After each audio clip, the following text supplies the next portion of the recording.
everyone, my name is Angela Blooms and I am your professor for this course. Welcome to Child Development Summer Edition. This class is going to be 8 weeks long and we're going to talk about all kinds of things related to child development. So most of what we'll do in this video lecture today is talk about the content of what the topics are of child development, and to do sort of more introduction stuff, please check out the discussion board called Introductions, where I'll introduce myself a little bit more and you guys will introduce yourselves to each other. The best resource for finding information about the class is going to be the syllabus. It's on the home page of Canvas, and check out the syllabus for due dates, assignments, and all other information you need for class. I recommend downloading it as soon as you can, or if you're analog like me, download and print it out so that you've got the paper copy there right in front of you. I'm going to turn your attention now to the PowerPoint slides that I'll show you, and this is just going to sort of cover the general topics of child development and what we're going to be covering in this class, and it's going to set the foundation for what we need to know about child development. So I've got here what is called the developmental perspective. And this hits on 3 different areas of child development that we are going to focus on in this class. These are the main focus areas of all child development studies in what we call developmental science, or the developmental perspective of things. First are biological processes. So biological processes, let me see if I can, how I move myself away from there, okay, and then I can still show you my slides, all right. Biological processes are all the changes in an individual's body, from prenatal, in the developmental perspective, it's prenatal all the way through death, the end of life. In our class, we're going to focus on early childhood through adolescence, or no, prenatal through adolescence with a focus on early childhood. So we're going to think about changes in an individual's body, thinking of things like, we'll think about some examples that are, prenatal examples are brain development, the development of bones and muscles, and then postnatally, babies who start to crawl and walk, all of the sight and vision and fine motor hand articulation and gross motor skills like climbing, jumping, running, walking, all of those things are physical development things. Other types of biological processes are hormone development and cortisol levels, so the stress hormone that's processed in the body. All that stuff is biological changes. The next area of development that we'll focus on is called cognitive processes, and those are changes in an individual's thought, there should be a T there, thought, intelligence, and language development. So some examples of that are memory, and the development of memory, problem solving, when children start to figure things out, do a puzzle, figure out where to find a hidden object underneath a cloth or behind a table. Other examples of cognitive development are logic and reasoning that sort of happen later on that set kids up to be able to do math. And the next area of development is socio-emotional. Socio-emotional is a kind of a word that smushes 2 words together. It's social and emotional development. So we'll sort of look at social and emotional development separately, but in the developmental perspective, they're often looked at together. And that's because they have so much in common with one another, and socio-emotional processes are very interrelated. So socio-emotional processes are changes in individuals' relationships with people. So for infants, it might look like relationships with their caregiver, their primary caregiver, or a parent. And then later on, relationships with other children, their peers. Emotional processes refer to the development of emotions. So babies are born with a really basic set of emotions. Pretty much babies can only sort of process contentment and discontentment.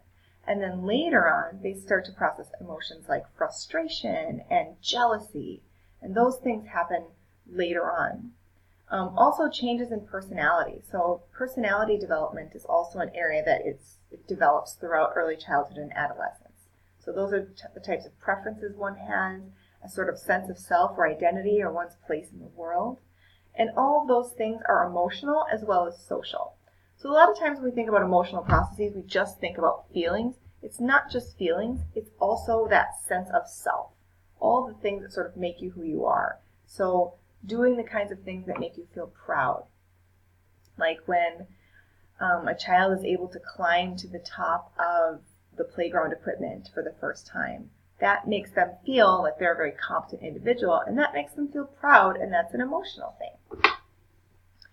All right, so the way this Venn diagram here is set up on the right side of your screen, it shows all of these areas in sort of a bubble. Biological processes in the orange bubble, cognitive processes in the blue bubble, and socio-emotional processes in the yellow. And you'll notice that they overlap. And the reason for that is that no one of these areas of development develop just on their own. Development doesn't happen in a vacuum. It's not just plain biological. There's some overlap. And I'll give you a couple examples of that. So one example of a physical development or a biological process that might overlap with cognitive is when a child learns to tie their shoes. So when a child learns to tie their shoes, it has a lot to do with that fine motor control, which is a biological process, a physical development thing. So when kids start to take those shoelaces and wrap one around the other, they have to have some pretty sophisticated fine motor skills to carry out that task. However, in order to do that task, they need all sorts of cognitive processes as well. So they need to be able to have planning and strategy to be able to put the steps together and carry out that step-by-step process that it takes to do a shoe, to tie a shoe. You've got to take one piece and make a loop and wrap another piece of string around and shove it through, and you've got to get it just tight enough as well. So all of that is a real overlap between biological and cognitive. Let's look at another example, like a cognitive process and a socio-emotional process. One cognitive and socio-emotional process that is common is being able to perceive the feelings and emotions of other people. And so one way that we do that is through facial expressions. And that is a very cognitive thing, because if you are a child and you're having a great time playing with your toys and doing some fun games with your other friends, and you see another child who's crying, it might be hard for you to process that cognitively and socially, because it's hard to understand that if you're having such a great time, why would somebody else not be having a great time too? So you've got to think. You've got to think and remember, what is it like when you're upset? What is it like when you're crying about something? How do you remember it, and how do you put yourself in their place? And sometimes that whole thing is called social cognition, which is kind of the overlap between social and emotional, or socio-emotional and cognitive. Let's look at one more example between biological and socio-emotional. I think this one lends itself very nicely to adolescence. So when adolescents start going through puberty, or when children start going through puberty to become an adolescent, they have hormones surging through their body, which makes them prepared to be in reproduction sexually later on in life. And that kind of impacts their relationships with other kids. Boys and girls start to go into different directions. Girls often like to hang out with other girls more. Boys like to hang out with other boys more. This is sort of a natural division that happens as a result of the biological processes that are sort of driving social interactions. So those are a few examples of how the overlap all works. Let's look at one more way that we can think about this developmental perspective, and that is the influence of environment.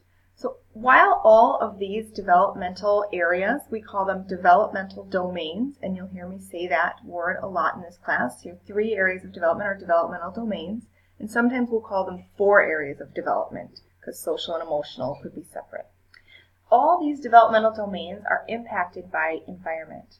Now what that means is the environment that a child is raised in impacts all these different domains, in such that if a child is raised in, let's say, a very low poverty situation, it might impact their biological or cognitive processes in a way. Think about a child who is raised in sort of a war-torn developing country. Their biological processes might be affected because they don't have clean water. They don't have access to clean water. Their cognitive processes might be impacted because they're having stressful life situations, which might impact their thinking processes. And their socio-emotional processes might be impacted because maybe they're separated from their parents and they're not able to form those strong attachment bonds. Now that's a very extreme example. Less extreme examples have to do with just the types of environments that we create for children. So we want to create an environment for children that really impacts their development. That means we want to create an environment that is conducive to social support. That means sensitive caregiving, making eye contact with children, getting down at their level, using kind tone of voice and kind words. That's an environment that we create for children that's very conducive to social development and emotional development. What about biological processes? We want to create an environment for kids that helps to develop their biological domains. And so that might mean physical development or even health. In childcare, we might be thinking about what kinds of equipment we put on the playground. Do we have playground equipment that is age appropriate for children to be able to try out new large motor skills? Or do we serve food that is helpful for their health and well-being? And last but not least, how do we create an environment that is conducive to cognitive processes? Some examples of that might be creating thinking challenges for children, having lots of puzzles and books and things that help their developing thought processes. And that's a way that an environment can really impact cognition.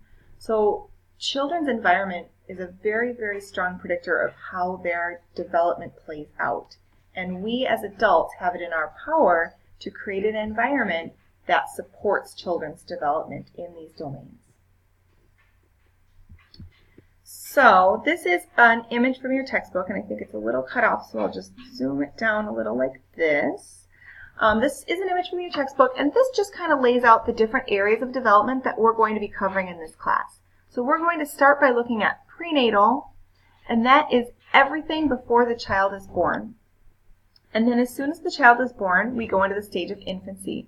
And the infant stage, according to development, lasts for about the first 2 years. Now I know in childcare we've got different terms like infant, and then young toddlers, and then maybe early preschool. In child development, we don't think about it in those terms about classroom organization. We think about it in terms of how are they developing in their developmental domains, in those developmental domains. So infancy is kind of the first 2 years. Early childhood is considered the ages all the way through age 8. And so in our program, we consider early childhood every age from 0 to 8. In developmental perspective, we think of early childhood from about age 3 till about age 8, developmentally. After that comes middle childhood and late childhood, and those ages are age 8 all the way through puberty, through adolescence. Adolescence is thought to begin at puberty and go all the way into early adulthood, so probably till about 20. So those are the ages that we're going to talk about in this class. We're not going to necessarily do it all sequentially, but it might sort of come in bursts.